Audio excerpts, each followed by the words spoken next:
কি হয়েছে ভাই, এভাবে শুয়ে পড়ছেন কা পাট আর নিয়ে এবার বলেন এসে? না ভাই, পাটের দিন এত গরম, গা টা গায়ে ভিজে পড়ছি। আমার অবস্থা অনেক খারাপ। এখন শুয়ে পড়ছি এখানে, আর পাট নিবে না।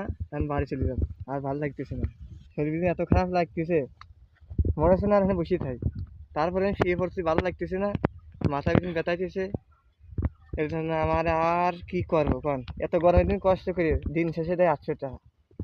1000-1200 টাকা দিলে একটা কথা, 800 টাকা দিয়ে আমার পোষাচ্ছে না।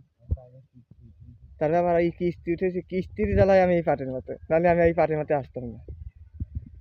এই এমন হতে 800 টাকা ইনকাম করে নিয়ে গেলে সকালবেলা এসে গাড়ির পর দাঁড়া থাকি কিস্তির স্যার। আমি এই টাকা কোনতে দেবো ওর?